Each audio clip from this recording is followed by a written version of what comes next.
that copper tone lotion, you know, the tanning lotion. So if being so-called white is so end all be all, why are you trying to get that Press one if you copper can hear me. We're about to get appearance? started in a second. Why? Press one if you can Why? hear Where me, does that family. come This is from? going to be dynamic. You see, on the slide, these people are attempting to supplant you, to imitate you.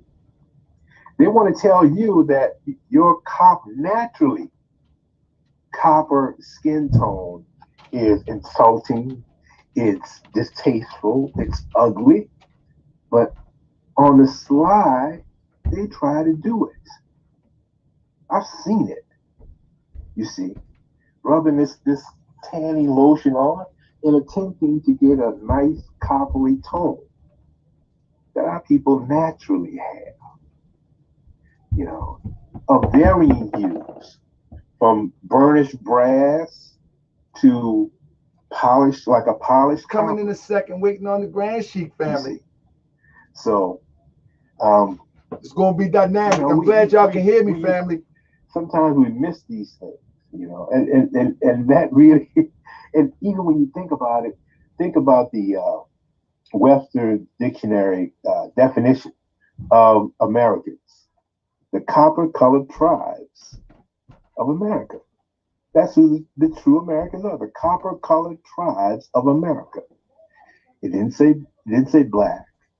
It didn't say Negro, which is the same word Y'all in listening one to English, our one Spanish. Guidance of the Nations You see, class, it didn't say colored, our but it virtual said the temple. copper The Grand colored. Chic is teaching right You now. see, I'll be another right term in behind him in a few the prophet minutes. used, that we were, you know, uh, olive. Some of us are dark olive, but some of us are like a mid olive tone. You know, some of us are like a light olive tone. You know, varying shades, varying hues, as it were. So, if you look at your skin as being copper or like brass or olive, you know, hey, that's just describing your skin tone. It's, black is, or Negro or color is not anything associated with nationality. Never has, never will be.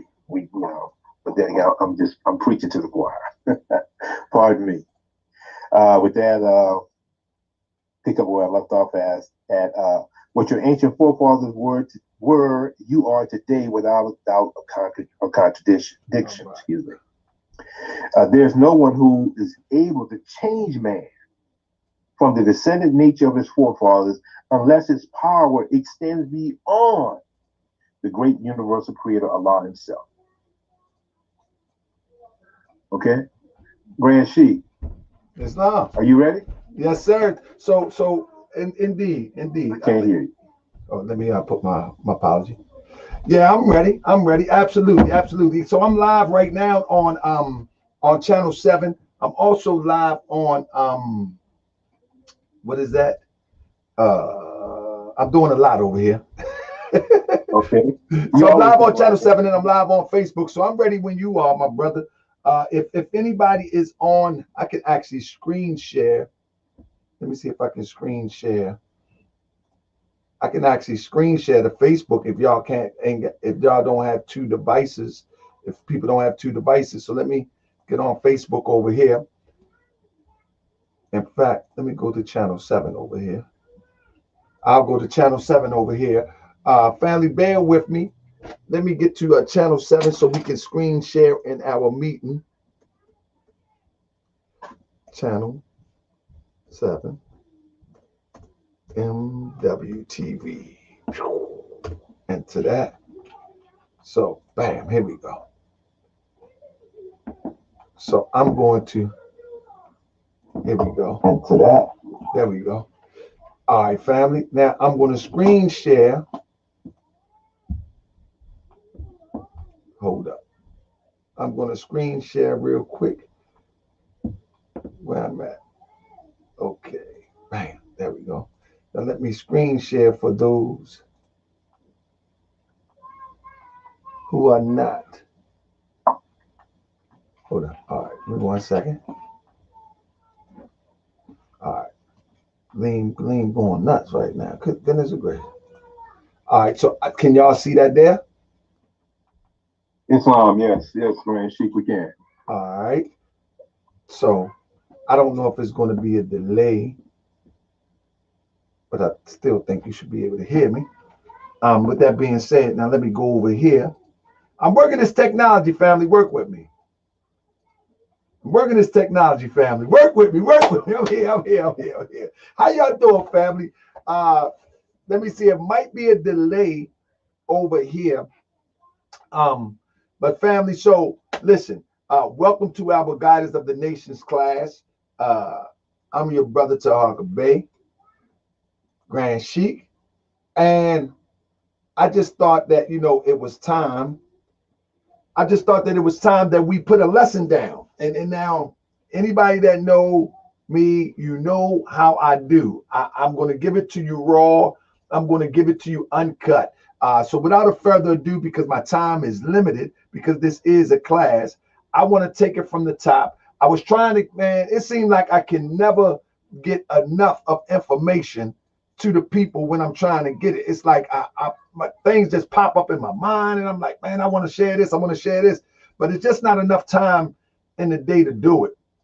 For some reason, time never was, but it always seems to have an effect on when I'm trying to get this lesson up. So family, let me X out some of these things right here.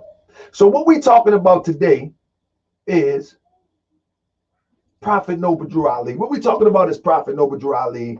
And we're talking about Prophet Noble Drew Ali being a prophet in accordance with how prophets are given to us. And anybody know me, y'all know that I'm a realist. Y'all know that I'm gonna keep it a buck. I don't believe in fantasies. I don't believe in spooks. I do believe in esoteric similes and things that's consistent with the universe and the universal principle of things.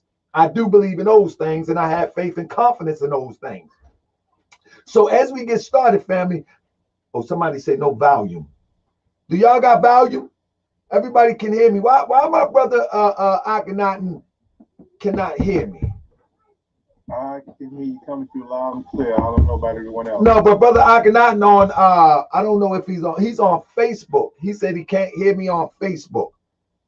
Let me see. Can you hear me on Facebook? Brother Akhenaten said that the other day that he couldn't hear me.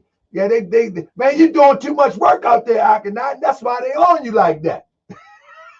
That's why they on. Let me look on Facebook and see if I can hear. But you know what? My Facebook act like that too. Let me see something real quick. Let me see. This is gonna be dynamic. Okay, El Cristal, Islam, sis. That's my sis right there. El Cristal in the building. So I'm gonna break this down, family, and we ain't gonna play no games with this. All right, let's get busy. So you might gotta restart your phone like I have to do at times when they get at me. So family, I'm going to y'all make sure y'all mute y'all mic so they don't bleed in. So what I'm going to do is I want to just start straight at it. We're going to go straight at it. So in America, family, when Islam was beginning to make an appearance in America, and then what I'm talking about is Islam. I'm talking about Islam, generally speaking, Islam. You follow me? When it was making its appearance in America, one of the most popular people that was teaching it was in the 20s was the Ahmadiyya movement, right? It was the Ahmadiyya movement. And so Prophet Noble Drew Ali was actually in competition and teaching our people Islamism with the Ahmadiyya movement, but there was no beef, there was no conflict with the Ahmadiyya movement. You understand what I'm saying? And so this is what I need to get to you. And I couldn't get everything to you like I wanted to. But for instance, let me give you an example. Prophet Noble Drew Ali, when you look at the Moorish Guide newspaper, and many people, I'm gonna show you this now because I didn't have time to get everything to you. Many people who purchases the Moorish literature. The Moorish literature is not something that was taught by Prophet Noble Drew Ali. This is a Johnny-come-lately doctrine that was given from, taken from the Moorish God. This is not something that was taught by Prophet Noble Drew Ali. So when anybody hear Moors quoting the Moorish literature, I want you to be on point to know that this was not taught by Prophet Noble Drew Ali. However, the Moorish literature is a collection of newspaper articles from the Moorish God. These collections of these articles was put together first by who was called the reincarnated prophet, as well as those who tried to overthrow Prophet Noble Drew Ali, C. Kirkman Bey, and the whole group. So I want y'all to know that for sure. So when you read this, there's an article in here that says, what is Islam? And I want you to know that this article that people read, when it says Islam is a very simple faith, it requires man to recognize his duty towards God Allah, his creator, and his fellow creatures. This piece right here, people try to equate it to Prophet Noble Drew Ali, but this was not written by Prophet Noble Drew Ali. It was actually submitted by Prophet Noble Drew Ali from an article out of which would be known as the Muslim Sunrise. All right, that's number one, because people be thinking that they talking like they know some stuff, but they don't really understand what they're talking about. There was a newspaper called the Muslim Sunrise, or the Muslim Sunrise, that was in circulation during the time of the Prophet Noble Drew Ali. Y'all follow me? This is going to be a serious lesson. And these Ahmadiyya Muslims that came from the East, they wanted to expand their brand, if you will. Let me make sure you can see me. They wanted to expand their brand, if you will. You follow what I'm saying? And when they expanded their brand, they was doing all sorts of propaganda as it relates to Islam. They were one of the first Islamic groups to try to attract our people to Islam next to Prophet Noble Drew Ali. Unfortunately, they were unsuccessful, and they headed back to India, Pakistan, etc. Now, with that being said, anybody know? If anybody know Imam Bashir, press 1. Imam Bashir is one who follows that sect or that faction of what is known to be Islam, the Ahmadiyya movement. Now, a lot of the teachings of the Ahmadiyya movement is consistent with Prophet Noble Drew Ali, what with Prophet Noble Drew Ali's teaches conceptually. So Imam Bashir, he follows that sort of Eastern persuasion of Islam. But the problem with that is, I'm getting to my point. The problem with that is that, and the reason why, let me say this, and the reason why that we know is consistent, because as I said, the Prophet submitted what is Islam to the Moorish God. This is the reason why we know it's consistent. You know what I'm saying? And so, and the consistency is like things like Islam is a simple faith. It recognizes man. It requires man to recognize his duty toward God Allah, his creator, and his fellow creatures. It teaches the supreme duty of living at peace with one's surroundings. It is preeminently the religion of peace. The very name Islam means peace. So what I'm saying right there is that it's consistent with Moorish thought, that Islam means peace. And this is why you always hear Moors, when they greet each other, they say Islam. Really, they just saying peace.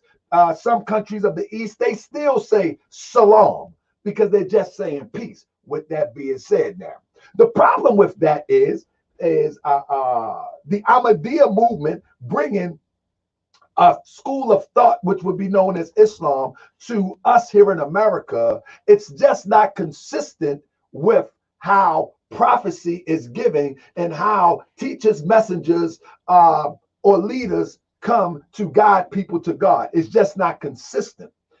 The inconsistency lies right here. This is where the inconsistency lies. When Moses came to redeem his people, he was of the people that he came to redeem. You follow me? He was of his people that he came to redeem. What you mean when we say redeem, don't get all caught up in craziness. When we say redeem, we're talking about to pull them out of the muck and mud and put them back on a path, which we call salvation, but just put them back on a path of constructive building, uplifting, and measure of balance, within a measure of balance. And so Muhammad being a prophet to the Arabians, and all of this is written. Muhammad being a prophet to the Arabians, he was born amongst the Arab people of that time, because it's very simple. It makes so much sense to me. I don't know about to you, but it makes so much sense to me that an Arab would have to experience the Arabian or Arab experience, whether it be economic, whether it be social, whether it be political, whether it be the mistreatment of a group of people. They would have to experience that in order to express that and articulate that to get from up under that. And the same thing with Moses. Moses had to experience what happened in ancient Egypt. Now, whether you believe in Moses or not is neither here nor there. It's the concepts of the principle of these stories that is universal. You know what I'm saying? And we'll get into that in a minute. So Moses experienced captivity, according to the story, captivity and in Egypt.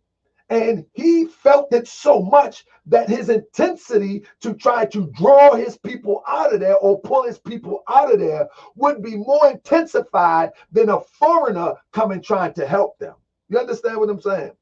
So this is the concept of how people are redeemed. People are redeemed or people are assisted by one amongst themselves. It's kind of like Harriet Tubman. Harriet Tubman was amongst what we would come to know as the enslaved. And so her drive would be more stronger than someone outside who haven't experienced that.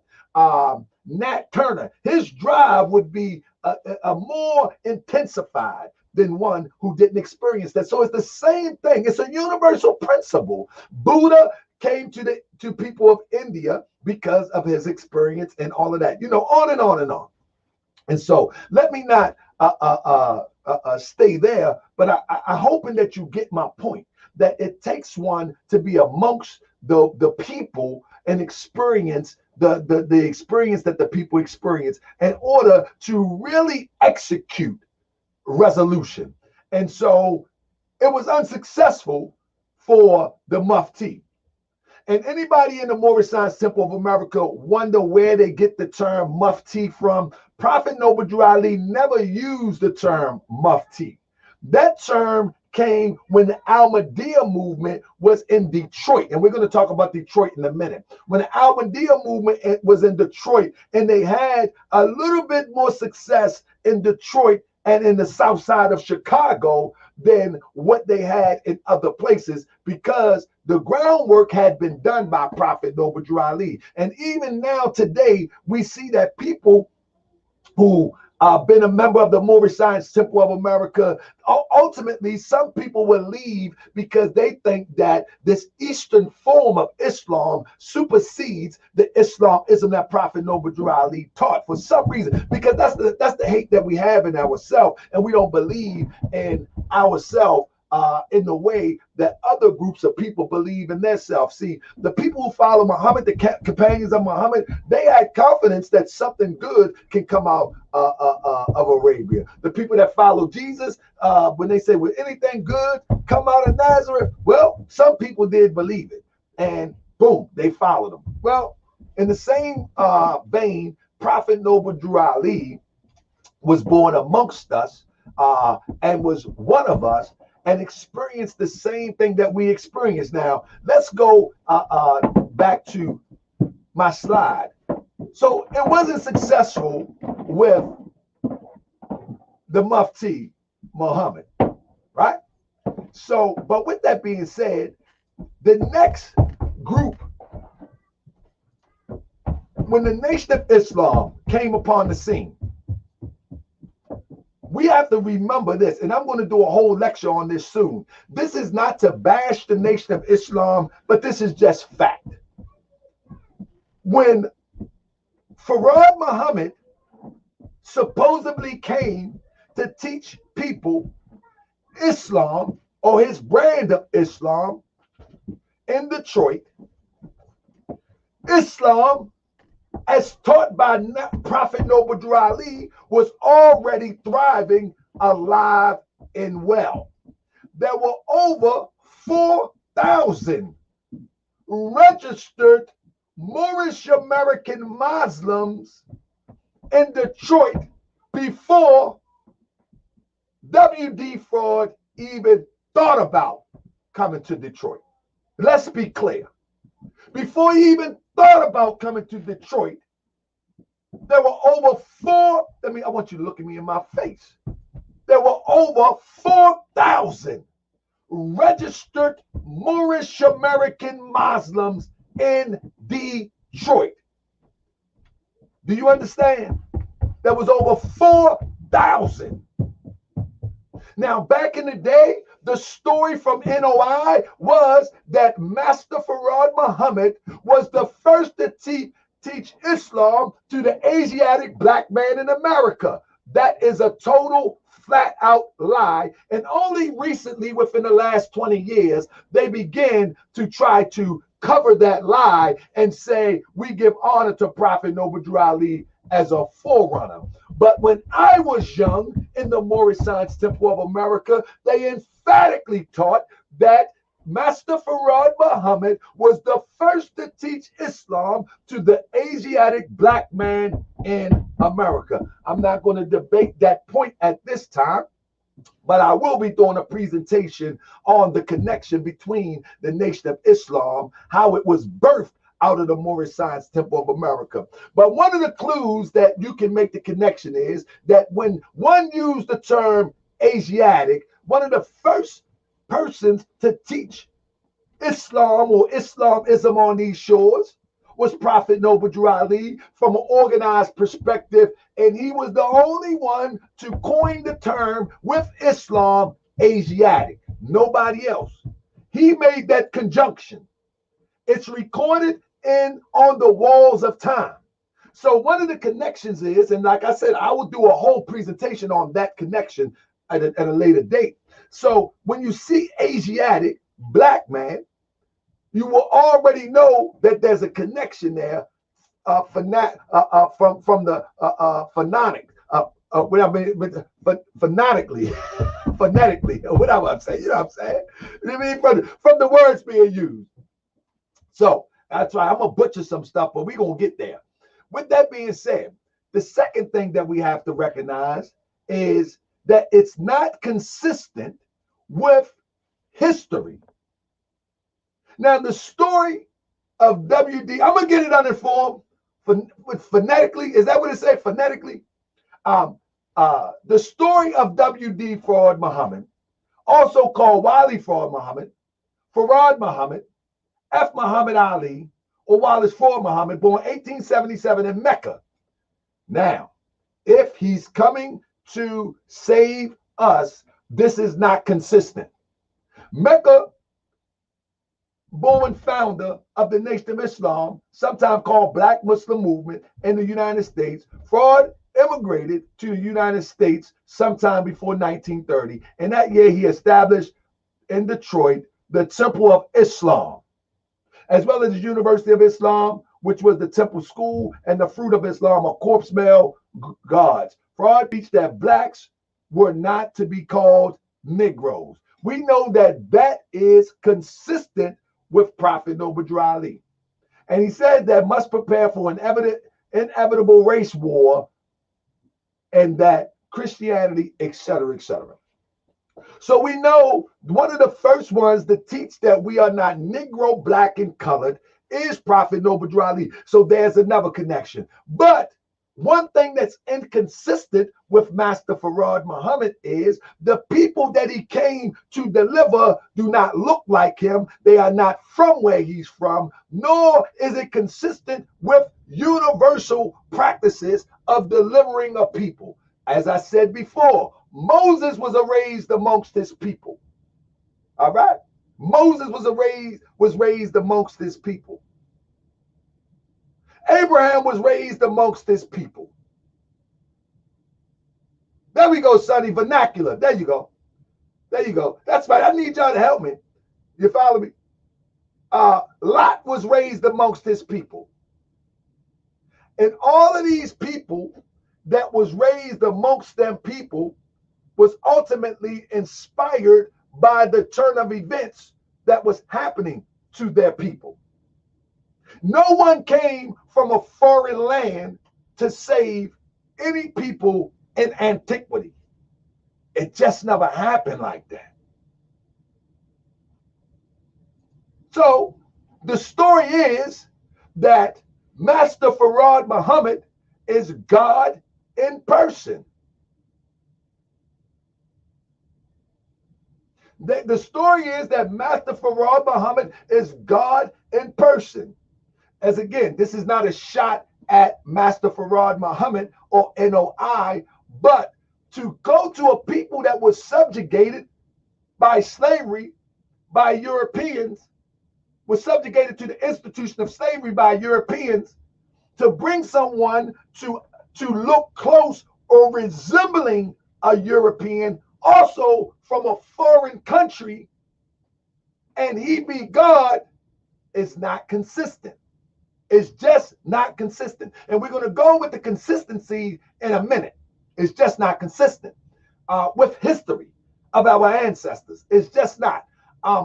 So when you look at the people of Detroit in 1930 and you look at Master Farad, could you imagine? Could you imagine? But our people was in a state of mind that we're looking for a savior, as today we still do the same thing. The Nation of Islam was created in 1930 by Wallace Farad Muhammad. Farad drew inspiration from the NOI doctrines from those of Timothy Drew, which his name was actually Thomas Drew. Thomas Drew, Moorish Science Temple of America. He provided three main principles to serve as the foundation of NOI. Allah is God, the white man is the devil, and the so-called Negroes are the Asiatic black people, the cream of the earth. In 1934, Muhammad became the leader of NOI. He deified Farad, and that'll be in my future lecture. He deified Farad, saying that he was the incarnation of God, and taught that he was a prophet who had been taught directly by God in the form of God. Now, if that ain't confusion, I don't know what is, but I will go into that later. I will go into that at a later date, that Master Farad Muhammad never called himself God, nor said he was God in the person. That didn't come late. That didn't come till later. In fact, there's much evidence to show that he never even called himself Muhammad. There's much evidence to show that he never called himself Muhammad. From his few years in Detroit, he always went by Prophet Farad, Professor Farad, or Wallace D. Farad, and that was that, or W.D. Farad. That was that. And then I got the research on that too, but that's neither here nor there. What I want to show you is that this is inconsistent. This is totally inconsistent with historical accounts of how people are redeemed by the will of God, the universal creator. All right. Now, we're going to move on from there real quick. One thing we do know is there is connections, because they give it up in ways that if you pay attention, you'll be able to decipher it. I can decipher it 1,000 miles an hour. I can decipher it 1,000 miles an hour. As you see, people would attribute that stance as a Masonic stance, but in fact, that stance predates Masons, Shriners, and all of that foolishness. And I would debate that too. So, but when you see a man doing the things that one predates him so closely, and he was in Detroit doing the surgeons of the Moorish Science Temple of America. Plus, we can make the connection.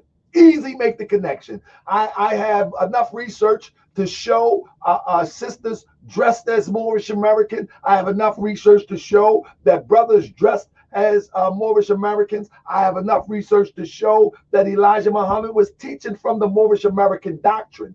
The doctrine of the Nation of Islam did not develop into some type of solidarity or completeness until the 50s. Before then, in the 30s, he was teaching directly from a pamphlet, which I'm going to show you shortly. But again, this is not about NOI. This is about the inconsistencies of those who are called prophets or redeemers in our day and time.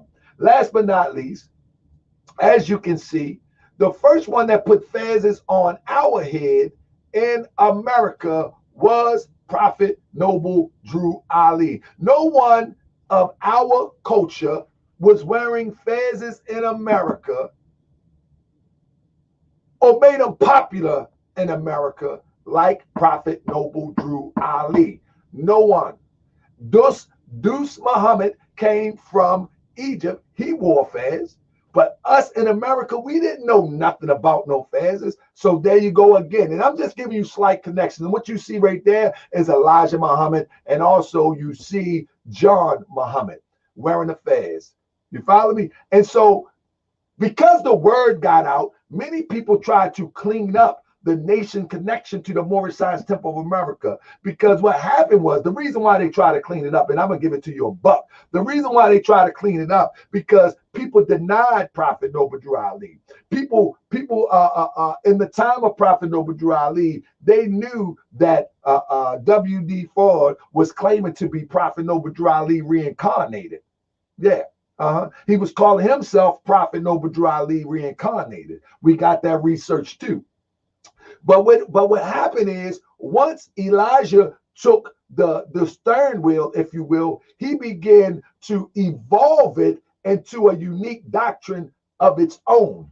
But back in the 30s, it was all watered down Moorish science, if you will. And I'm just calling a spade a spade. It was all watered down Moorish science.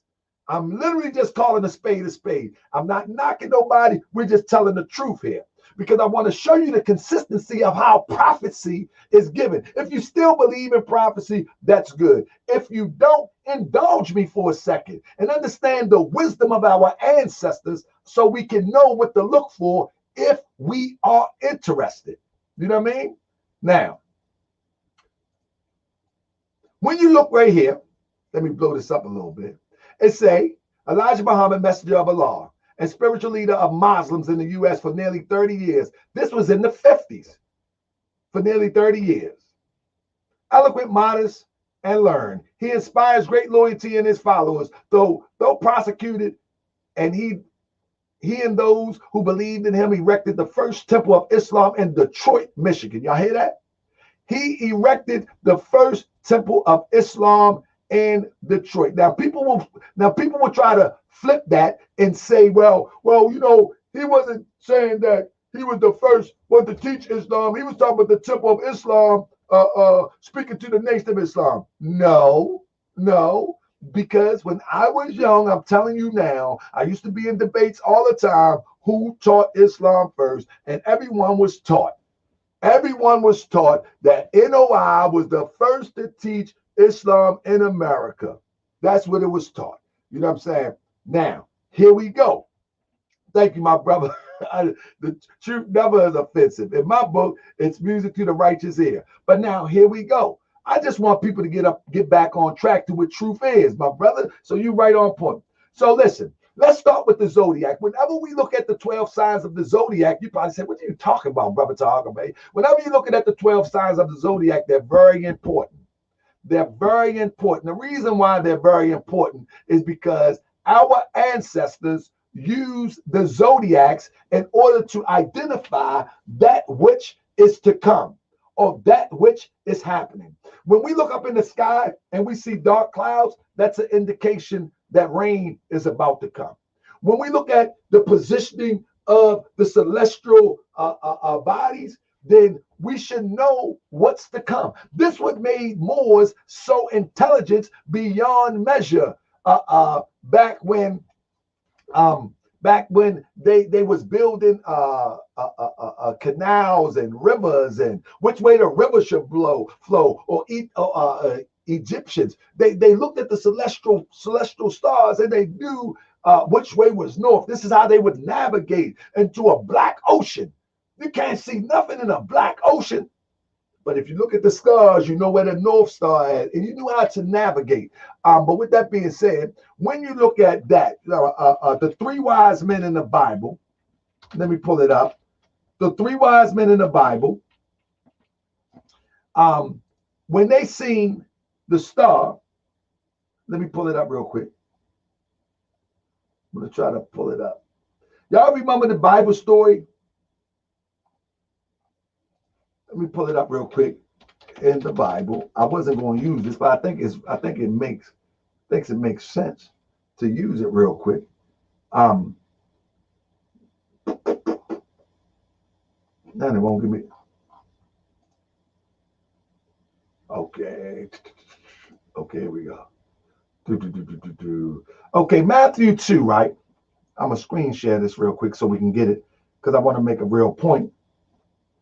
When you look at the it says,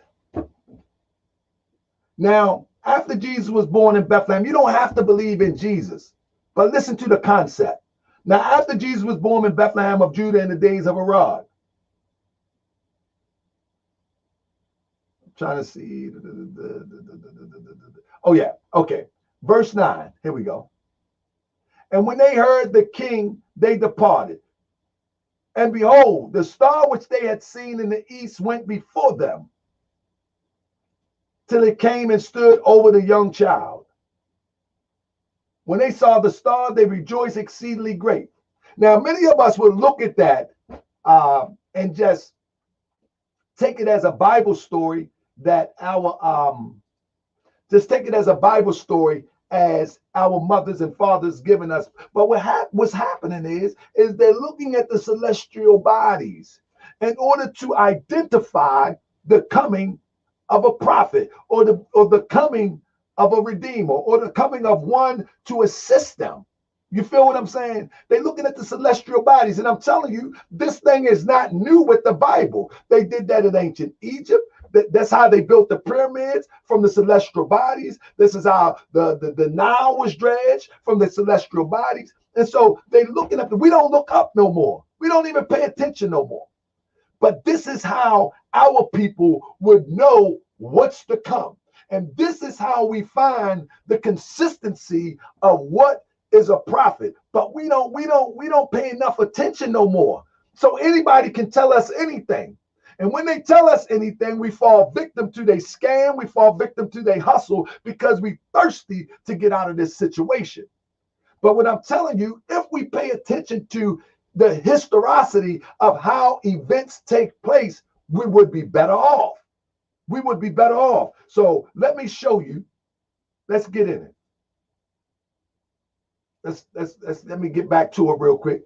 So when you look at the zodiacs, Prophet Noble Drew Ali teaches us, and the Moorish Science Temple of America. If you are a Moorish American, then you should know this. Prophet Noble Drew Ali says in chapter 11, regard not then what any man has said. Let us forget the flesh and go into the mind, and to the land of fleshless things. Mind never does forget. Now, I want to give you a lesson, family. Please, please use your higher intelligence as we go into this lesson. So it says, regard not then what any man has said. Let us forget the flesh. Forget what you see in your brother or your sister at this time. Let's go into the mind. Let's begin to think. Let's begin to evolve intelligence evolve intelligence. Mind never does forget. So now Prophet Noble Drew Ali says, and backwards through the ages, masterminds can trace themselves, and thus they know. Now, many more quote this statement over and over and over, but I've come to see that they haven't peeled back the layers, or they refuse to teach how the layers are peeled back. It says backward through the ages. Now, in the same book or pamphlet, it teaches that time is measured by cycle ages. We measure time by cycle ages. So if we're going backwards in the ages, we have to find out what is a cycle age. You follow me? Press 1 if you follow me, family. We up in there right now. You have to understand what is a cycle age. Because if Prophet Noble Drew Ali teaches us backward through the ages, masterminds can trace themselves back, and thus they know. It's saying that you should be able to look back and be able to qualify what you're doing today. You should be able to qualify what you're doing today. So if Prophet Noble Drew Ali says backward through the ages, then what is an age? Because he says also in this same pamphlet that we measure time by cycle ages. So what we're talking about is the celestial ages. As you can see in the picture beside that, as we see beside that, you see the zodiacs, as they like to call them. And so in this a major cycle age, this major cycle age begins in the age of Gemini. Y'all with me? The major cycle age. So we got smaller and major cycle ages. Right now we're talking about where our existence began on this journey in the celestial travel. It begins in the house of Gemini. And you might say, well, what are you talking about? What are you talking about, Brother Tahaka Bey? It begins in the house of Gemini. Let me show you. We're going backwards in the age. So right now we're in the age of Aquarius. So let's go back. Let's go back to the age of Gemini. What are you talking about, Brother Tahaka Bey? The age of Gemini represents, we can get right here about the cycle age. Cycle is a circle. Cycle is a circle, right? So we are in the age of Aquarius right now. So let's go back. We're going to go back through Pisces. We're going to go back to Aries. We're going to go back to Taurus. We're going to go back to Gemini. Now we start with Gemini. We're dealing with Adam and Eve. Anybody knows anything about the celestial beings? We know that the Gemini represent the twins, right? So when we read the story of Adam and Eve, the Gemini zodiac sign is represented by a pair of twins. Those who fall underneath this sign are generally most happy when they are with others and don't do well by themselves. So the story of Adam and Eve is metaphorically the story of a time period when man is about to be reborn into a new self within this era of time. And as it says in the Holy Quran of Mecca, Adam was the first prophet, or the first prophet was Adam. But let me tell you something. Gemini and the celestial being represent twin. Now remember, it says those who are Geminis typically don't like to be alone. Remember in the Bible where it says that, matter of fact, I think I did clip that. Hold up.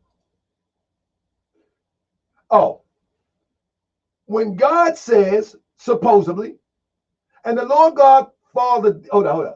No, God says it's not good that man be alone. Y'all remember that? And so, hold up one second. It said it's not good that man be alone. And so from man, supposedly, God made him a helpmate. But no, that is the twin of man. Woman is the same. A man with a womb. That is the twin. Y'all follow me? That is the twin of man, and that put us in the celestial being of Gemini. Now, what is a cycle age? A cycle age is 2,000 years, according to the celestial beings, the celestial bodies, if you will. So it's about 2,000 years, but you know we're dealing with a Gregorian calendar, so we're going to use about. You follow me? But Adam and Eve are twin souls. Are y'all still with me? Press 1 if y'all still with me. Adam and Eve are twin souls. They are born in the era of Gemini. So what was the era of Gemini all about? Because we don't have to look at the person, and we got to remember that the European tried to use our science, and so they put 2 women to represent twins. But this is what Europeans do. But we know that twins can come in 2 different forms. So I'm glad y'all with me. So listen. So in the body of Gemini, there are lessons to be learned. In every age, there are lessons to be learned. So what are the lessons to be learned in the body or the time frame or the age, the cycle age of Gemini? What are the lessons? Well, basic soul purposes is to learn through a variety of experience. Quality to overcome extreme restlessness. Now, this happens also in your personal life too. This happened also in your personal life too. But this is for a nation of people to overcome and return to their God self. Adam would have to teach these things in order for man to evolve. Lessons to learn: control of the mind, motivated by mental curiosity. So when you look at the story of Adam and Eve, you will see in the story of Adam and Eve that God caused a deep sleep to fall upon Adam. And as he slept, he took one of the ribs and closed up the flesh. Now, what I'm teaching is, I'm teaching metaphor right now. I'm teaching in metaphor. These are metaphors.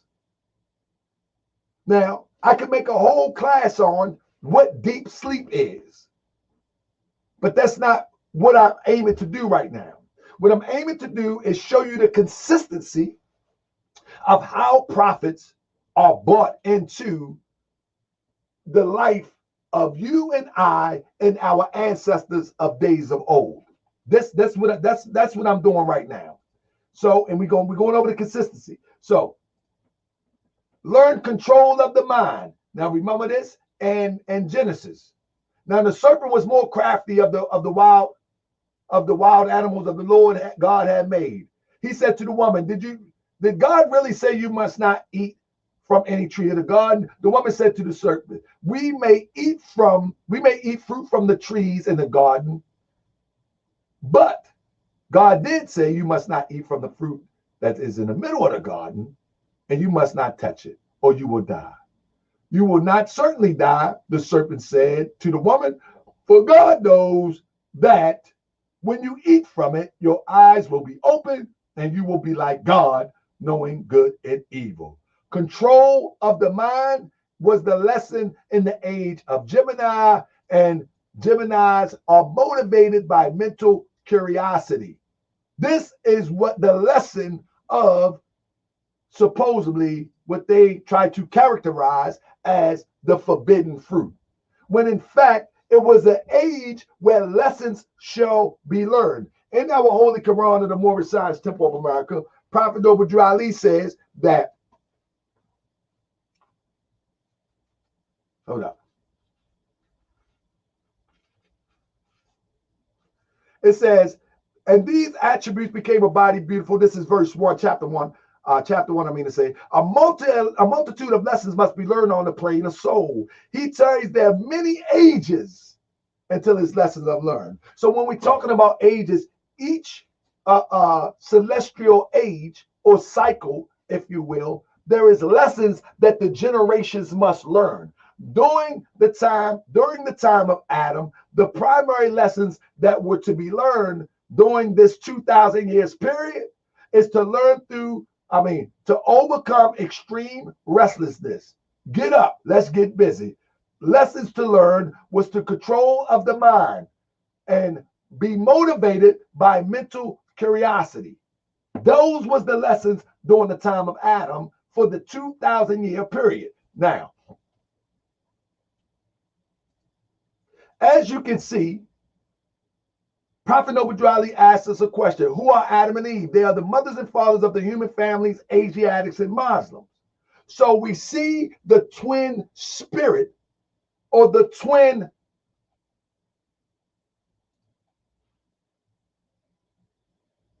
we see the Gemini in Adam and Eve, the twins. We see the Gemini in Adam and Eve. They are twin kindred spirits. That's why people would say, you my soulmate, because they are twin kindred spirits. You follow me? So that was the era of Gemini. You follow me? That was the era of Gemini. He, the one in TV, said prophets of Capricorn. We're actually talking about era of times. We're talking about ages right now. We're not talking about the specific general zodiac sign of the prophet. We're just talking about what age and time mean. Now, with that being said, let me get back on this. Secondly, the next time period was Taurus. So we had Gemini. We're traveling back now.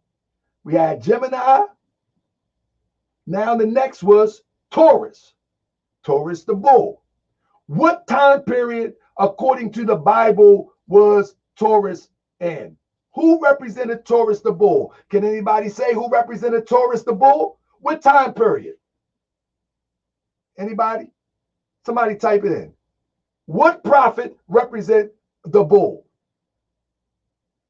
Can anybody type it in? Come on, we can, because I mean, you must exercise your five senses. Who is able to do so? If you can't answer, I'll share it with you. The prophet that represented the bull, there you go, Maceo Almaro, was Moses.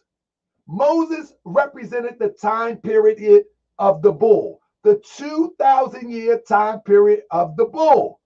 Correct, Maceo. He represented the 2,000 time period of the bull.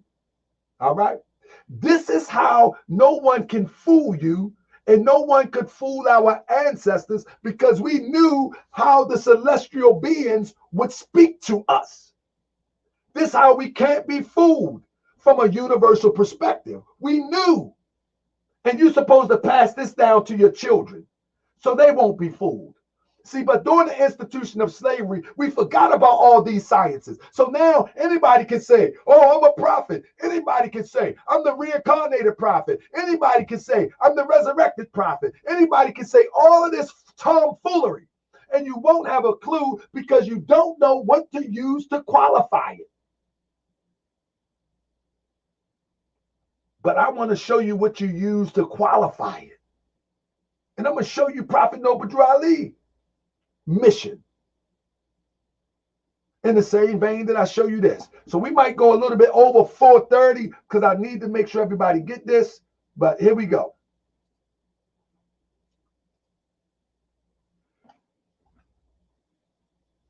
Oh man, I didn't mean to bring that up. Let me stop that real quick. The bull is about the time period of overcoming inertia. Overcoming inertia. A tendency to do nothing or to remain unchanged. If you look at the story of the the Hebrew Israelites in captivity, if you will, you would see that they did not want to leave. They did not want to leave Egypt. In the King James Bible version, it says, is it not this word that we did tell thee in Egypt, saying, let us alone? This is what they told Moses, that we may serve the Egyptians. For had it been better for us to serve Egyptians than that we should die in the wilderness. They didn't want to leave. They didn't want to do nothing. They didn't want to change. They did not want to change. And so the 2000 period of the teachings of Moses, even after Moses, it's not that Moses lived 2,000 years, but his teaching would go on into 2,000 years. And one of the main aspects was to overcome inertia. We're looking at the celestial beings at this point. God commanded Moses to lead his people out of slavery in Egypt to the promised land. Moses was at first reluctant, thinking that the Israelites, there you go, inertia. Moses was the first reluctant, thinking that the Israelites would not believe he had heard the word of God. Lesson learned, non-attachment, motivated by desire for practical and useful results. When the people didn't believe Moses, that gives credence to the era of time that they didn't believe that Moses could yield practical or useful results in getting them out of Egypt.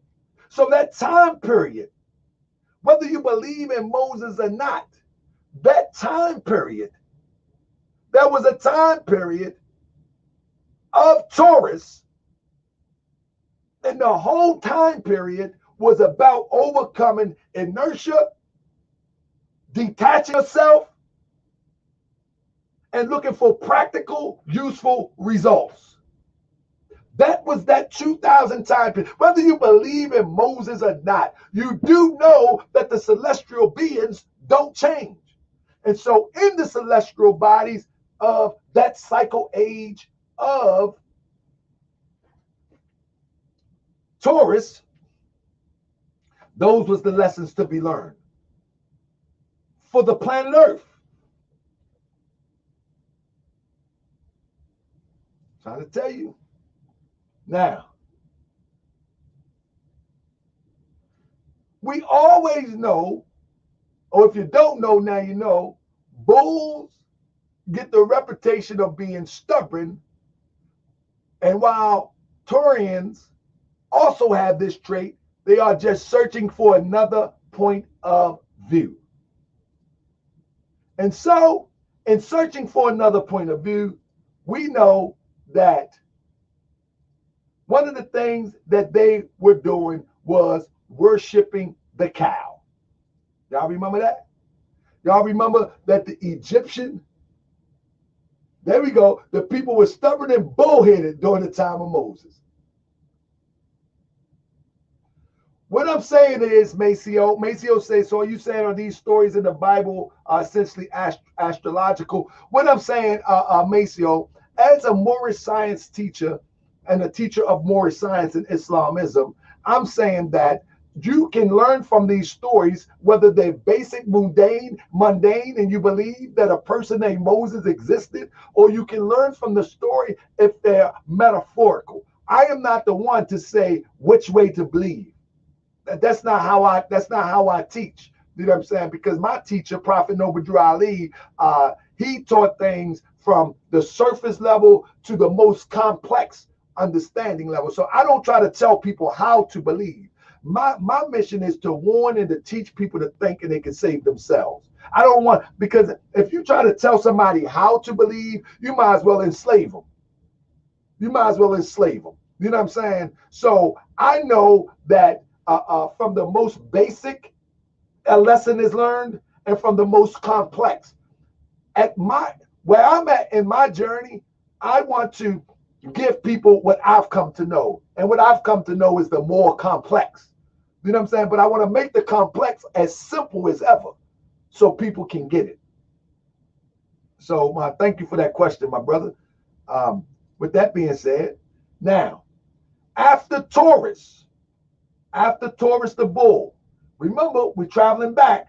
So we got the Gemini, we got the Taurus. The next is Aries. And what are the purposes of Aries? The sole purpose of the Aries era or age, and I'm an Aries.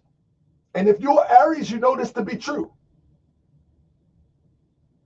The sole purpose of the time period of Aries is to establish a separate identity to be the birthplace of ideas. And what that means is, I'll tell you about that because I'm not going to get into my personal thing. To overcome anger, lessons of love, their inspiration. Now remember, the sole purpose of the age and time period of Aries is to establish a separate identity to become the birthplace of ideas. With that, that gives us King David. Now, I know some people will come and watch this and say, well, this year's, I don't go by the timeline that the European give us. Because if we go by the timeline that the European give us, we are going to be stuck that the Bible is only 4,000 years old. The stories of the Bible is older than the Bible. You follow me? The stories of the Bible is older than the Bible. But when we get into the Aries, right? To establish a separate identity to be the birthplace of ideas. Was not or did not, Jesus said, I am the seed and offspring of David. I am the seed and offspring of David. The seed is the beginning of a thing. The offspring is that which carries on from that seed. So to establish a separate identity to be the birthplace of ideas. That was one of David's missions, to establish the kingdom of Israel. And Jesus was coming to fulfill that. But Jesus, and they were so scared of Jesus, again, whether you believe in Jesus or not, they were so scared of Jesus that they thought that he was going to go to war like David against them Europeans. But he said, I come not for earthly kingdom. He was talking about something on another level, but we'll get to that in a minute. But another thing of the 2,000-year period of Aries is to overcome anger. This is why David could go to war and be successful. Now, they would try to characterize it as a righteous anger in the Bible in all intents and purposes. But in that period of time, the energy of that 2000 period was, amongst other things, but major thing, one of the major things was the quality to overcome anger. This is how, so family, each and every one of us, this is not our first rodeo. So humanity builds upward towards perfection. So each life cycle, we become better and better or better. Or we decline and go worse, depends on the choices that we make and the experience that we have in the life cycle and the choices that we make. But primarily, if you understand the purpose of a life cycle and what's supposed to take place, you can better position yourself to hit your target. So in my personal life, I used to have a problem with anger, right? But I know in my birth chart or in my zodiac that that is one of the things that I am supposed to overcome. So I can more focus on getting away from situations that may inflame me to anger. One of the other lessons is learned is the love lesson. Right? Like, I can cut you off in a minute. I ain't got no problem with it. So trying to unravel and unfold what love is one of my life lessons. Right? But I'm motivated by my own inspiration and aspirations. But now, as a time period, the whole universe in that 2000 time period was learning the lessons to overcome anger, the lessons of love, and motivated by that inspiration and aspiration. This was to be taught by David, and then it would spread out for a 2,000-year period. And this was the age cycle of Aries. All right? This was the age cycle of Aries.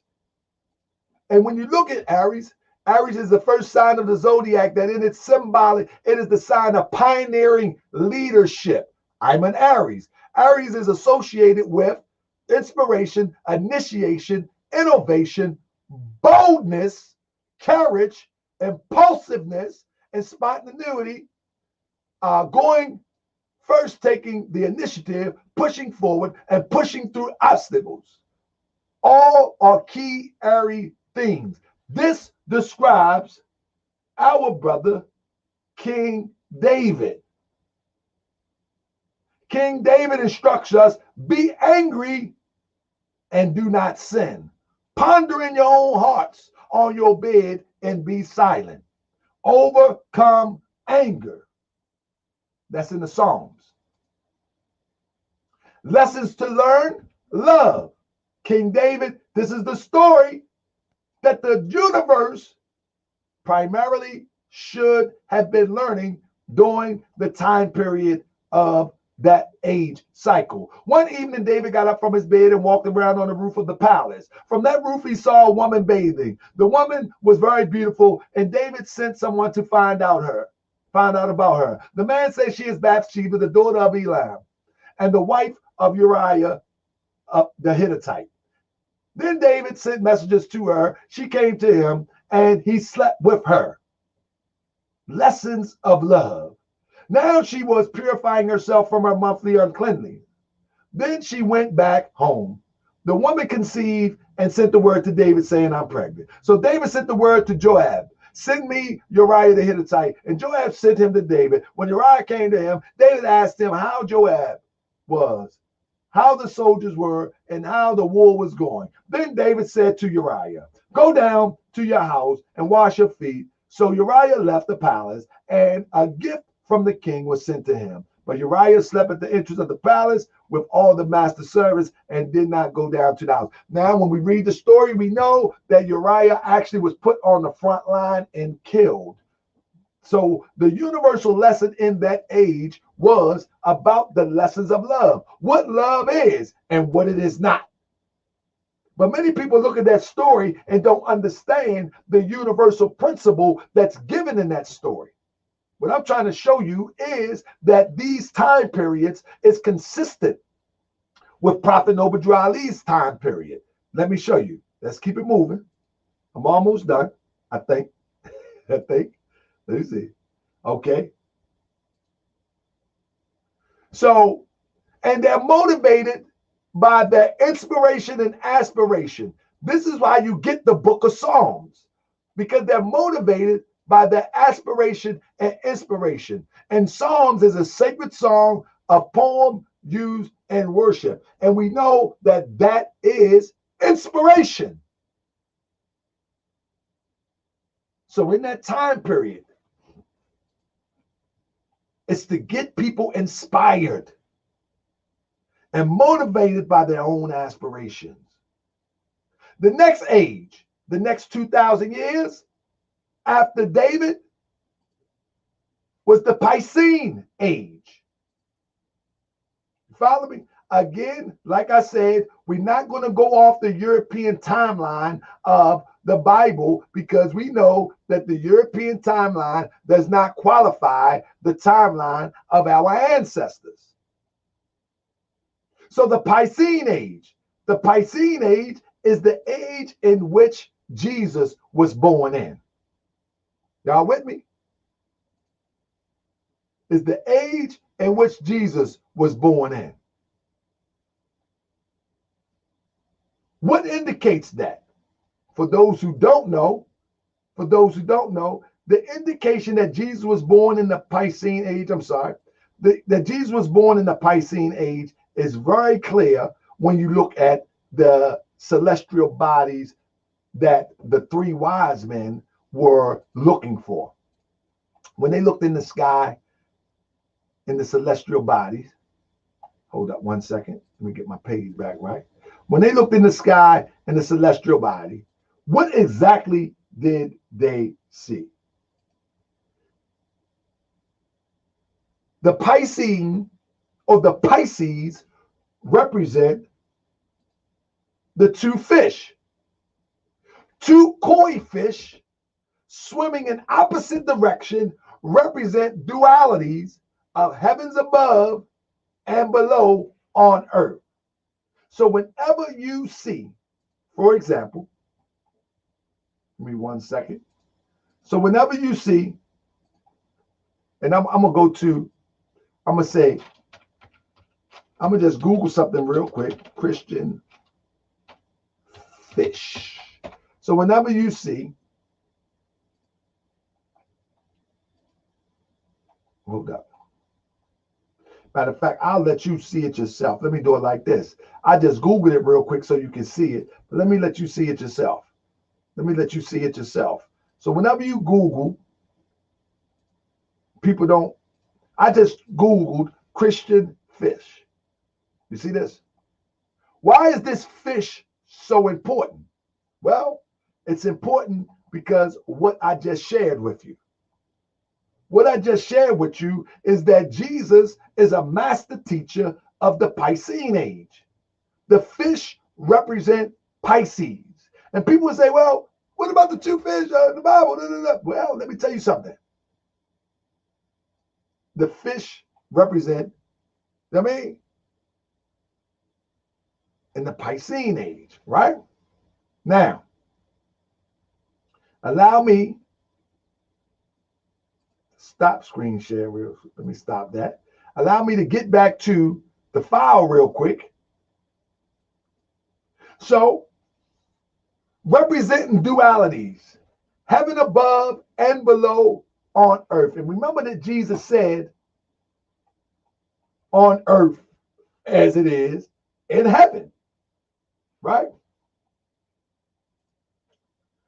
So when we look at Matthew's 1:22-23, it says,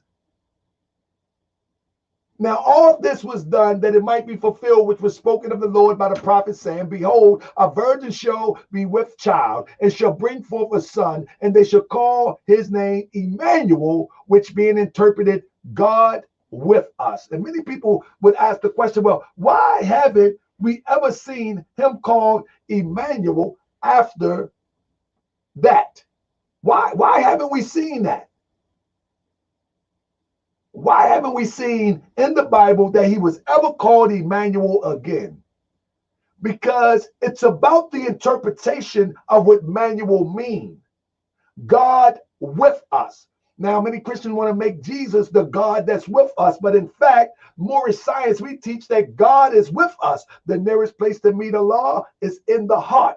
That God is with us, within each and every one of you. Of the Holy Quran of Mecca, it teaches that God is closer to you than your life vein, than your jugular vein, which that means is God is with us, This is the age of Emmanuel. Piscean is the age of Emmanuel, that God on heaven and in earth. God on heaven and in earth. God is on heaven and in earth. God is everywhere.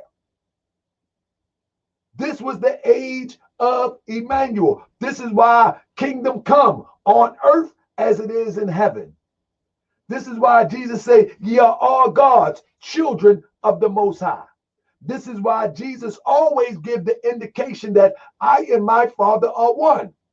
The oneness of the universal thought. This is the age of Piscine. This is the Piscine age that Jesus is teaching in. And these teachings carry on for 2,000 years. This is why Jesus is so popular even in this day and time. And now people starting to fade out and say, huh? Now people are starting to fade out and say, well, I don't believe in Jesus no more. Because the 2,000-year period is closing out. It's closing out. That's why people try to keep putting emphasis on Moses. People try to put emphasis on David. People try to put emphasis on Jesus. People try to put emphasis on Adam and Eve. But it's just not as powerful as the message that we get from Jesus according to the Bible, because his period has just closed out. The Piscine age has just closed out in the 1900s. So now we are in the Aquarius age. You follow me? So when we look at Matthew, then Jesus was led up by the Spirit into the wilderness to be tempted by the devil. And when he had fasted 40 days and 40 nights, afterwards he was hungry. Now the tempter came to him. He said, if you are the Son of God, command these stones to become bread. And he answered, it is written, man shall not live by bread alone, but by the word that proceeds from the mouth of God. From the mouth of God. I and my Father are one. Then the devil took him up into the holy city. How can the devil take you to the holy city if the devil is supposedly unholy? This is a metaphor. Let me bring it back for you. This is a metaphor, right? This is a metaphor. And set him on the pinnacle. Jesus is talking to the devil at this time, when in fact it's the lower nature of man that tries to persuade and inspire man to go outside the true concepts of what man was created for. Man was created to be God, the universal creator's representative on earth. And the only reason that you lose that position is when you satisfy your lower desires. Your lower desires would be do these things that the lower self would ask you to do. You know, when you look at people in the world, you know, brothers like, let's take for hypothetically speaking, you take somebody like a brother Polite.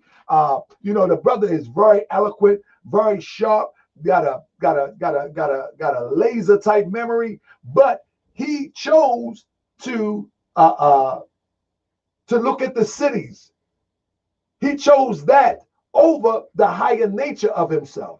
Look down at all the kingdoms. You can have them if you worship me. So he chose to grab all of that as opposed to develop his higher self. When in fact, there is not one person that was in the higher self who rocked with the creator, wanted for anything. All the misfortune and all the mistakes that David made, he was still a king.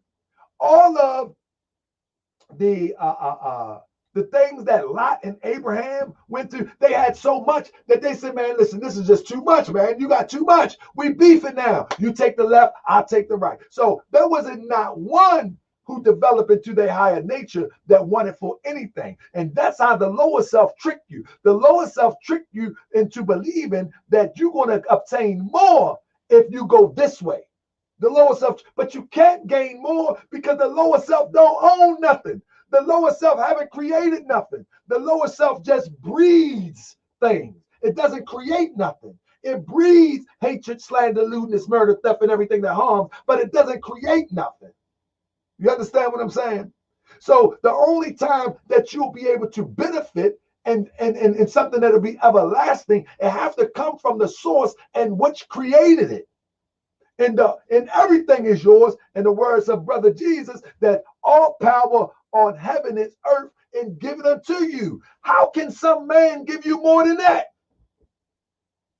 And I'm not trying to preach to you like the doctrine of the Christian would give you. What I'm telling you is that this is actual fact. No one in the universe can give you more than you can give you in your highest state of mind.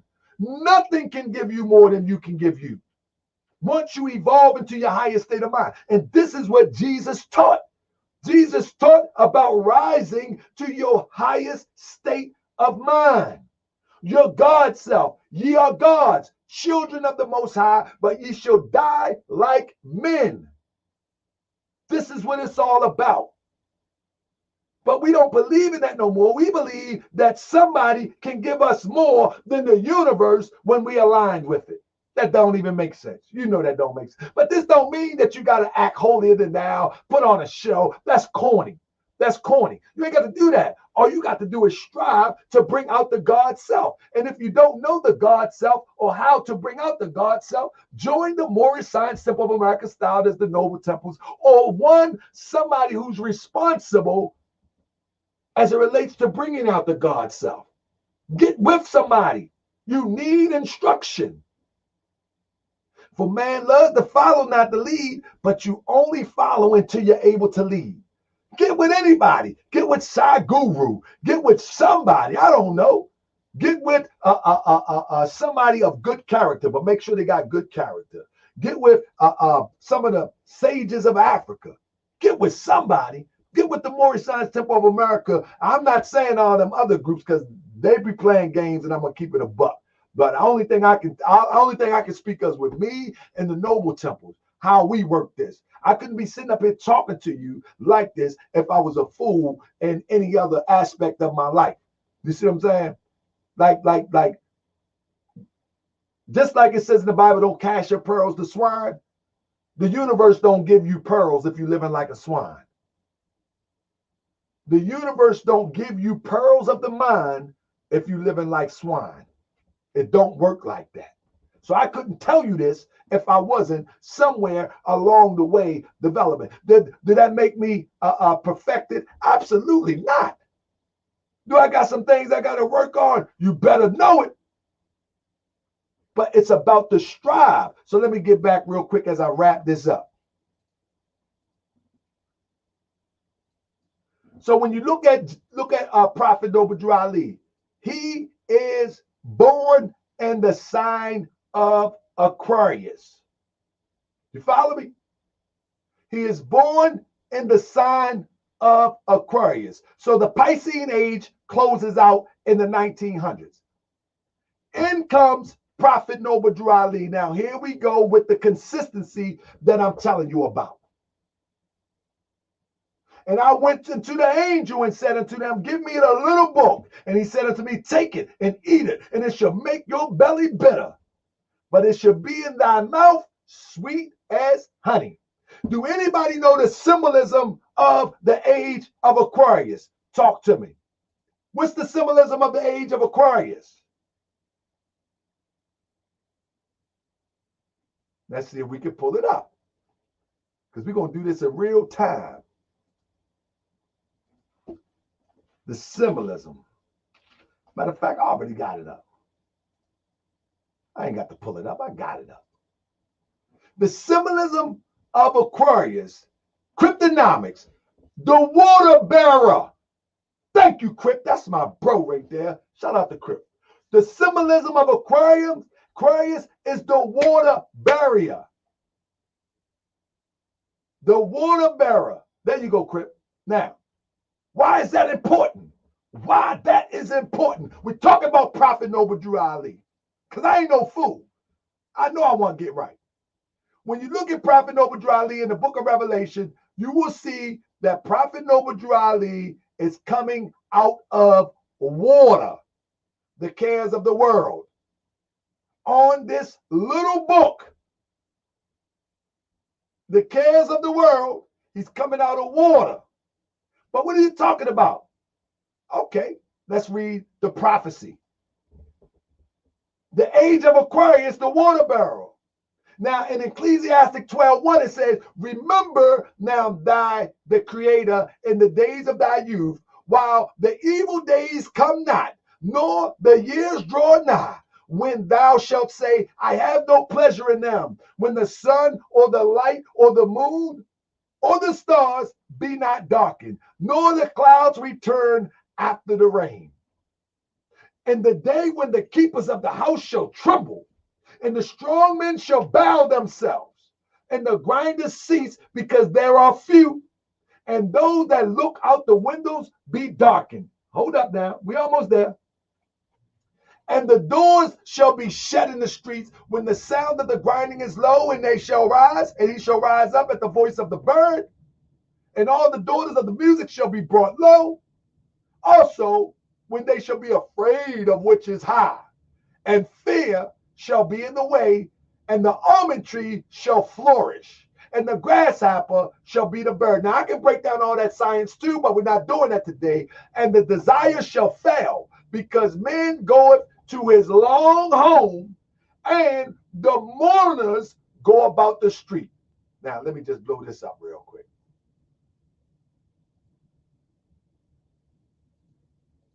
Oh, ever the silver cord be loosened, or the golden bowl be broken, or the pitcher broken at the fountain, or the wheel broken at the sistrum. We're talking about symbolism of water, flood, the water bearer, the pitcher, Prophet Obadiah Ali, coming out of the water. And at the back of the Quran, he said this is the end of time and fulfilling of the prophecy. So when you look and you put it both together, you see that Prophet Obadiah Ali is right on time. In fact, let me bring it up for you. Let me bring it up for you.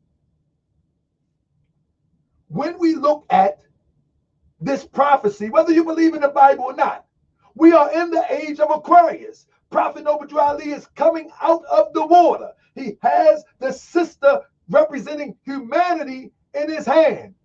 Why? Because the silver cord was loosened, and he teaches us in our questionnaire that the keys was loosened.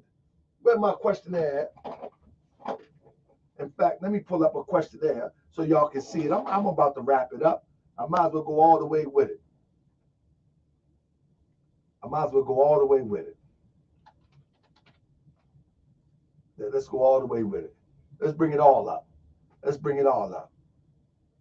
Now, the prophecy talks about something be loosened, right? All right, let's bring up the Quran, and I'm going to bring up the questionnaire. So, the prophet talks about something being loosened. Here we go. Let me make sure I can blow it up so y'all can see it.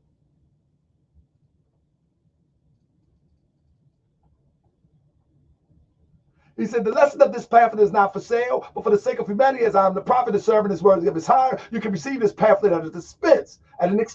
The reason these lessons have not been known is because the Muslims of India, Egypt, and Palestine had these secrets had the secrets and kept them back from the outside world. But when the time was appointed by law, they loosened the keys. The ever silver cord be loosened, and the golden bowl be broken, or the pitcher be broken at the fountain, or the wheel be broken at the sistrum. Then shall the dust return to earth. Man is not the body nor the soul. He's a spirit and a part of Allah. And the spirit shall return unto God who gave it. That's not talking about death. That's talking about recognizing that you are a spirit and a part of God. All right? And that you detach yourself from the lower vibration or the murky etchers of the flesh, and then you vibrate your flesh up into a higher tone and become the flesh and blood of God. Prophet Obadiah Ali is consistent with the historical account of what a prophet is, what a redeemer is, and all that other stuff is false, lies, and made up. And I would debate this in front of anybody. Not only will I debate this from the Hebrew Bible perspective, I would have debated from the only reason I'm using the Bible because that's what we relate to, but I would debate it from the Buddha perspective. I would debate it from the Islamic perspective. I would debate it from any perspective that Prophet Noble Drew Ali is consistent with what the universe delivers when the people cry out for help. I would debate it with anybody. And I won't get into no spooky stuff. Then the dust shall return to the earth as it was, and the spirit shall return into God, who gave it. Return into God. Go back unto God. I'm not talking about going back to some far off place. I'm talking about unfolding into your God self. So Prophet Noble Drew Ali teaches the zodiac energy, Aquarius symbol, the water bearer. I know. This is the era that we're living in. I know. We are supposed to know who we are at this point. And if you don't know who you are, you need to get with people who are teaching the most profound lessons of our ancestors that has never changed. Know thyself. Know thyself. We're not talking about some self of, oh, we Moors. Yeah, that's a part of it. And then our Quran that teaches he pressed along the thorny way of life till he had risen and overthrown the strongest foes of Allah and man. And he now, the only master of the human race, whose flesh has been transmuted into flesh divine. He is the God-man of today. This is not no spooky teaching. This is about overcoming your lower nature and rising into your godly self. And let me tell you something. This is not the godly self where people say, oh, he's a god, or oh, she's a goddess, or no, that's not that. It's the godly self where you unfold into your divine self, and then peace is on board eternally, where there is no bad day, because you understand the process. You understand the process. And so Prophet Noble Drew Ali is right on time. Is right on time. In the age of Aquarius, he is teaching know thyself.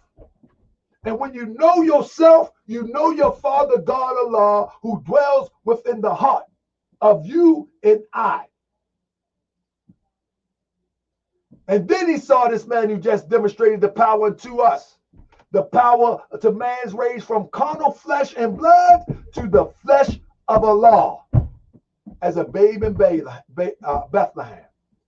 So when one says that the black man is God, Prophet Noble Drew Ali been saying that. When one says that the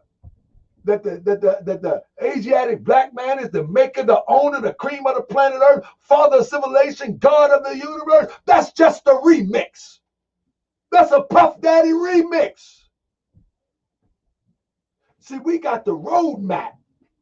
We got the roadmap to take you back to your divine self. We're not the only one with the roadmap, but we should know what a remix look like. We should know what a remix look like. Just because you have some financial gains, just because you clean yourself up and you're not a prostitute, you're not a hooker, you're not all of these things no more, that doesn't mean that you got the roadmap back. You can clean yourself up and still be dirty inside. You can clean yourself up and still be dirty inside. You can look real good in a polished coat. With that being said, I'm going to let me see if anybody have any questions before I get up out of here. Taji, I'm still in class. Give me 1 minute, bro. I'll call you right back. All right.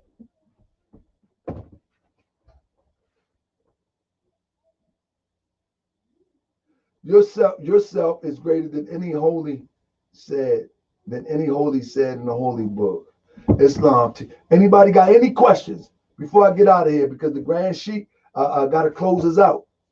Anybody got any questions? I know I get hyped sometimes, family, but I actually live this. I love it. I'm striving to be in my God self, and I want to teach people to be in their God self.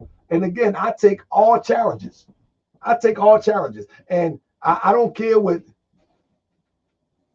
Will I be coming on every Sunday? I'm gonna try to make that. I'm gonna try to make that a thing. I do a lot, as you know, Samerica. I do a lot with Moorish World TV as well as our throne. So absolutely, I'm working on it to make sure we'll be able to do this full time. But yeah, but it looks like ain't nobody got no questions. Thank you, sister. I think that's Sister America and Brother Akhenaten in the building. I appreciate y'all, family. Matter of fact, can y'all indulge me for a second? I want to see if I can drop Brother Akhenaten the link and give him, man, that brother doing some phenomenal work. If you are in the Atlanta area, I think you should go check out Brother Akhenaten at the Atlanta Temple, the More Science Temple of America, styled as the Noble Temple. I'm going to send him the link right now. Y'all don't go nowhere real quick. So we can if somebody's in the Atlanta area, you can get in touch with my brother. Matter of fact, I'm gonna put the link in the chat, brother. It's in the Noble chat, Brother Akhenaten. See if you can grab that link real quick, if you will. Indulge me, family, in the Noble Temples. I'm trying to see if I can get the Assistant Grand Sheik up in here for a second. Matter of fact, I'll put it in the Atlanta chat too. See if I can get him up here for a second. So let me see if any questions there. GS, in your opinion, is the Holy Quran of Mecca also a useful tool too? The Holy Quran of Mecca is a very useful tool if understood properly. You have to understand that the Prophet Noble Drew Ali says that that we have this as the revealed word of God, but we can't stop there. He also says that that we, and I'm gonna paraphrase, that we should adopt its principles or its lofty teachings. So you have to be able to decipher what is the principle that's teaching and that taught in this, and what is the lofty teachings. Because if there's, and I teach this in the temple, that if there's lofty teachings, there's also some basic teachings in here. Many people subscribe to the basic teachings of the Quran. Like the basic teachings is being able to save some money and go to Mecca and Saudi Arabia. The lofty teachings is being able to save some money and go into, or save some wealth and go into the Mecca of the mind. You know what I mean? The holy city of the mind. You feel what I'm saying? And be at the holy city. 1 second, I cannot. So that would be lofty. Like it says, once in a lifetime, that if you're a Muslim, quote unquote, that you should make a trip, take a trip to the holy city, right? So the ultimate holy city is not a place of metes and bounds. The holy city is that place within the heart of man that many people cannot travel from the physical into the inner parts of themselves because they're sick. And they say you can't. If you're sick, then you don't need to take the trip. You don't need to take the trip if you're sick. Many of us are sick in the heart, so we are unable to travel from the parts of the earth. The flesh is earth to the most inner part of the being. You see what I'm saying? So those are the lofty teachings of the Quran. And the Prophet Noble Drew Ali goes on further and says that this Holy Quran of the Moorish Science Temple of America, and don't get it twisted, Quran only means the reading or recital or whatever translation you want to do, you want to talk about. But the Prophet Noble Drew Ali teaches us that that this right here is the uniting of the Holy Quran of Mecca. It is the uniting of the Holy Quran of Mecca for the teaching and instructing of all Moorish American etc., etc. This message unites this message, but this message is clarified, purified, and simplified, so you don't have to jump through hoops to learn the basic things. So when you're talking about prayer is simplified. The nearest place to meet Allah is in the heart. I don't care if you're prostrate. I don't care if you stand like this. If you're not entering into the holies of holies within to commune with the Creator in the heart, you can make 1,000,000 salats all you want. It don't count for nothing. So the Prophet Noble Drew Ali says, where's the nearest place to meet Allah? In the heart. You got to be able to go from the external to the internal to meet your divine self. Let me give it to Brother Akhenaten, brother. Let's go, brother. Islam, can you hear me, Grand Sheik? Somebody say, why is the prophet, hold up real quick. Somebody say, why are the prophet's children not in the temple? I don't know. Are you a part of a temple, brother? Come on in. I don't know. Come on in. You should be in there. Come on, Brother Akhenaten. Islam, you hear me? I hear you well, brother. Islam, first as always, give praise to Allah, honors to our angel of Allah, Prophet Noble Jew Ali, honors to his forerunner, who is likened as John the Baptist was to Jesus, and that is our brother, the Honorable Marcus Messiah Garvey Bey. We give him his Moorish attributes, and honors to you, Grand Sheik, honors to everyone that's on this platform, Moorish World TV, Channel 7. Grand Sheik, just honors to you. You know, as always, man, a wonderful class that you did here, and yeah, there's nothing more that needs to be said. Everybody needs to just marinate on this lesson. You came with it very strong, and people, after hearing this message, they should know what time it is right now. And so we just implore, and I think you heard you say, somebody asked about the children's prophet. Well, we got children in our temple. So bring your children, like you said, Grand Chief, and come on in and let them learn these truths. Got to be like, as the second chapter said, we need to have our children, you know, that are in the womb. That's the goal, you know, that are in the womb, in the sacred grove, getting these teachings. And that's how you create the true unfoldment of the Christ very easily, by having the at conception, your wife will be under these teachings, and the children automatically get it because it goes right through the umbilical cord. They get all the energy, they get all these truths without having the false doctrines being taught to them. So praise Allah, Grand Sheik, for this message. Again, as I always call you, you are the Moorish Science mastermind, and you put it in a way that just people can understand it. And honors to all those who took the time. And let me just say before I go, share the message. Share the message. A lot of people need to hear this message, and this is the best way to get it out.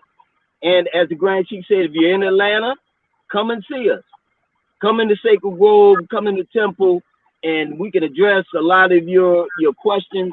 And more importantly, let's get active. Let's do what the purpose of the Moorish Science Temple is, to uplift fallen humanity. And the way of doing it, that mission, our mission is to help to teach our people to be themselves. Being themselves is not talking about, you know, you tracing your bloodline in DNA. No, it's bigger than that. It's exactly what our Grand Sheik just talked about today. Really knowing yourself is knowing the God nature, the nectar that you are, the God that you are, the divine being that you are. You are really spirit. You're not your body, nor the soul. You are spirit. So praise Allah for the last prophet in these days and time, and we right on time to bring this unfoldment that the water bearer brings reference to purify ourselves. Islam. Hey, don't go nowhere. Real quick, brother. I wanted to do this. I see my brother is in the building for the Tyrone Sessions. L, I think this. Hold on 1 second, brother. I want to help people get some views here. Pardon me, indulge me 1 second. He just reminded me because I wanted to put this out. My brother Tyrone Sessions L said, "Did you see Lord Abba's YouTube demonstration critiquing the prophet?" Brother, I'm not saying this because Now, anybody knows me, know I will give props where props are due. I would say, well, that was good, but I'm going to address it. I'm going to tell you that was trash. It was garbage. And what I mean by garbage, it was a bunch of emotional rants, a bunch of regurgitated history. I can give you an example. The brother said that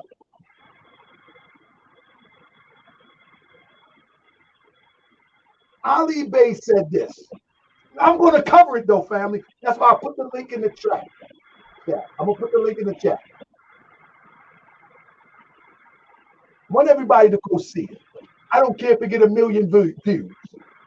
That makes it better for me to really disqualify this madness.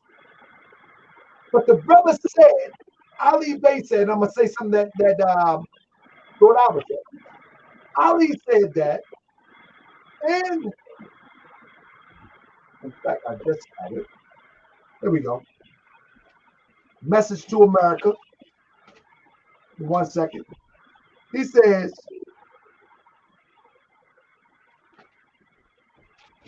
in 1 second, indulge me real quick. The warning of the prophet.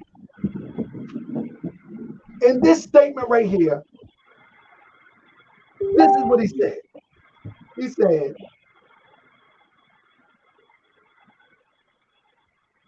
something to the effect, if I can pull it up real quick. Let me just fetch this one real quick because there's so much flaws in there. It's so much garbage. But he said this. When the prophet Obadiah says that every nation must bear a free national name to be of their forefathers, because honor your forefathers and thy mother, thy days will be lengthened upon the earth. These names have never been recognized by true American citizens of this day. Though through your free national name, you are known and recognized by all nations of the earth, and are recognized by the said government in which they live. The 14th and 15th Amendment. Hold on. Oh yeah. The 14th and the 15th Amendment brought the South and the North in unit, placing the Southerners, who were at that time without power, with the Constitutional body of power.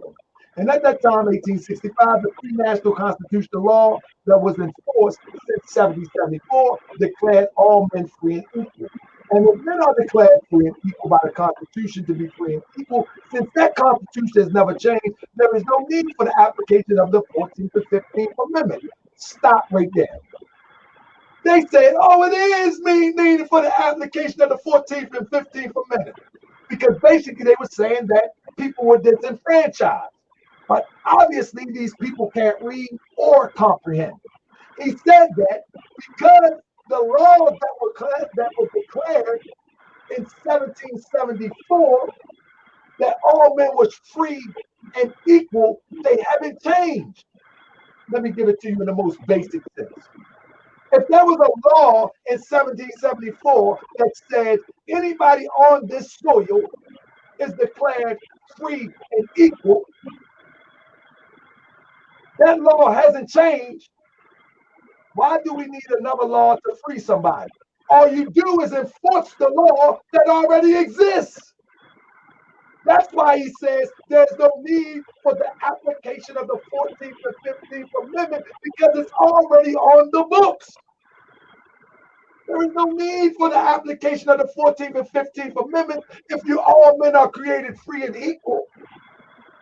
That was just like saying, thou should not steal. And then say, you know what? Thou should not commit theft. No, stealing is good enough. It covers it all, and we don't have to create something new. Stealing covers it. So this is what the prophet is talking about. I don't know. And then they make another statement. Lord Albert said something to the effect that,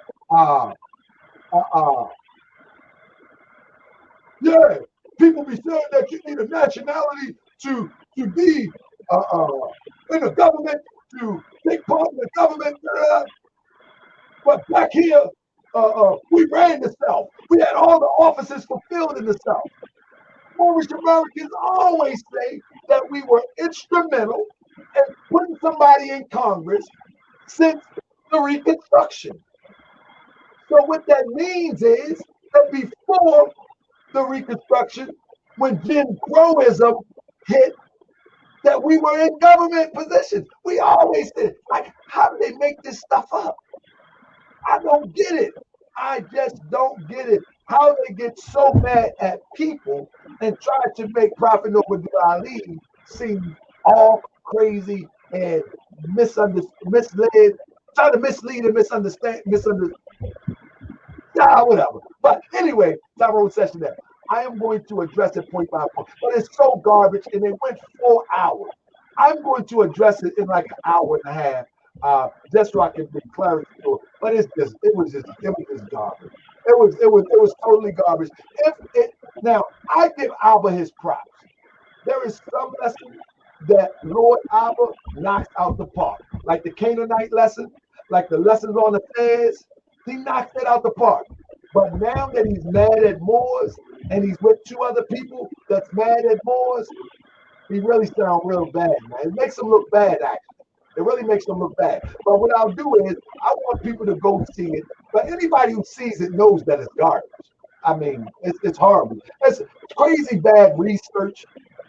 Just everything was philosophy. Nothing was standard, concrete research, just philosophy. Well, how can people do this if people do that? Opinions. I'm going to bring fact to the matter. You know what I mean? Oh, and last thing he said, when the prophet said that these things that take place in the South is what bring on Jim Crowism. You know what I'm saying? Like, no, that ain't what bring Jim Crowism. Jim Crowism was in that. You don't know symbolism. You don't know metaphor. Nor do you know allegory. Jim Crowism is a state of mind that is put upon a group of people by another group of people because the victim or one that they want to victimize is not responding to life or to the conditions upright, independent, and fearless. So when you don't respond to something like a man or a woman, then you will subject yourself to be put in oppression or bondage or taken advantage of. When you wear your pants off, you're behind. When you're cussing every few words, when you're smoking blunts like you can't stop, you're disrespecting the sisters, you're disrespecting yourself. That's what brings Jim Crowism. That's what brings the police not to respect you.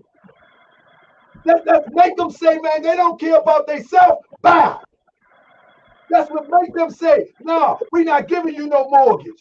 You're an animal. And when you don't create ways to do your own mortgage in your housing or do your own thing, that's what creates the condition. So they don't know what they're talking about.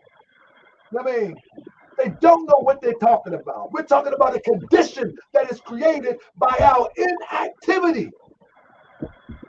That's the Jim Crowism. Our inactivity caused people to take advantage of us. Brother Akhenaten, take us out before the Grand Chief get on me. I done went too far. Islam Grand Chief, someone told me that Abba was doing that, and I thought it was a waste of time. And I think what I'll do is wait for you to weave through all that 4 hours and bring out the highlights and shut it down, because it's obvious Ali Bey and Abba, they haven't been in the Moorish Science Temple long enough and under the right teachers, master teachers, to teach them about the prophet. That's plain and simple. They understood what the prophet said, that the 14th and 15th Amendment was not for us. He said it's for the Southerners who were without power at that time. And anybody can put that history together who knows it during that time where they were everybody in the South had an amnesty situation that they could get back into the Union. That was for them. It didn't apply to us. Also, the simple thing, and I used to share this with him a long time ago, you know, about the 13th Amendment. The Dred Scott case that everybody always liked to use to disqualify Moors or people of African descent when they always talk about Taney, Justice Taney, who had the majority opinion, but they never talk about the minority opinion by two judges that were there that spoke truth to power, spoke about facts. And one of the ones I like is Justice Benjamin Curtis. He's the one that was not only the dissenting opinion, but he had a history. He was a history major in law. The history is that the one that said that the Moors were there during the I think was the writing of the Declaration of Independence or something of that nature. Right. In other words, he was saying that the qualification for citizenship, you couldn't vote unless you were a citizen, right? That's right. There were people of African descent that voted. Viva Vox. They had a voice. So, and this was before the current Constitution that we had. They was under the Articles of Confederation. Articles of Confederation. There you go. Yeah. And then on record, if people go to the 1863 Congressional Globe, it's on a standing record that is people of African descent that ordained and established this Constitution.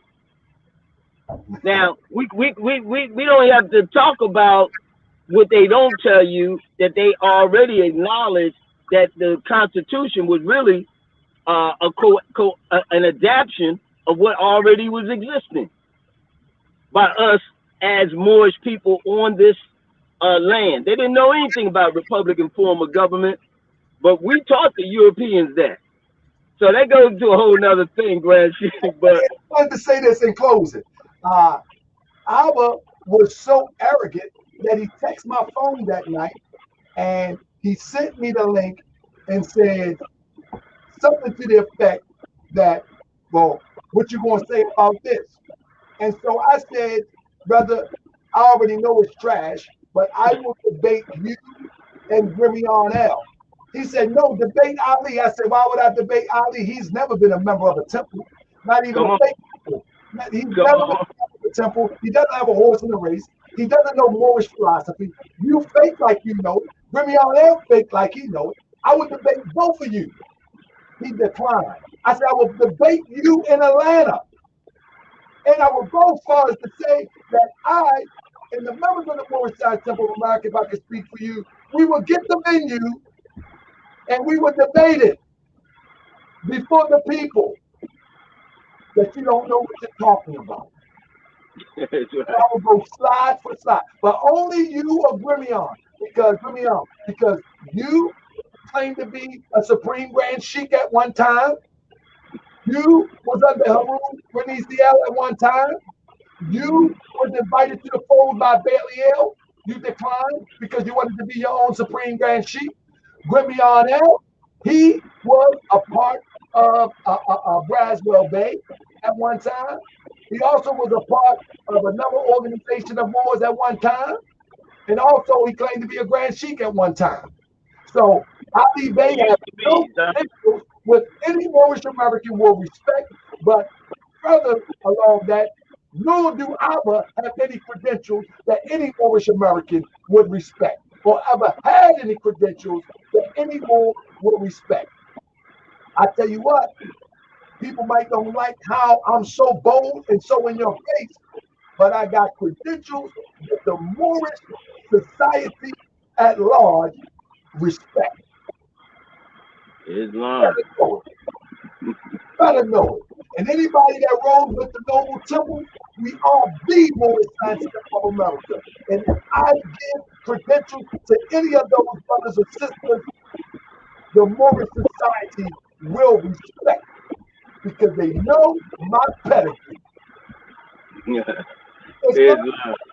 Islam. Well, I'm gonna yield the floor, Grand Sheik. I'm gonna just let people know, hey, if you're in Atlanta, check us out and be a part, because what we are doing under the guidance of our leadership here with the Grand Sheik, who is our national representative of the Moorish Science Temple of America. We about the resurgence of what the Prophet has built, and it has not been it has not been rebuilt on the foundation that the Prophet had laid, and that's why we're putting together. The Grand Sheik came up with a beautiful ideal. The acronym is TAPA, the Alliance for Political Accountability, which is our arm that we're using to put the divine plan of the ages that the Prophet did, where we were very influential politically and economically. And that's what we're putting on the ground. If you want to be a part of that, then this is where you come with the Moorish Science Temple of America. If you're in Atlanta, we only want those with the minds that can see. Islam, I'll turn it back over to you, so you can turn it over back to our Grand Sheik of the virtual temple, Brother S. Michaela Bey II, and the Assistant Grand Sheik of the virtual temple, Brother Sheik Q. Robinson L.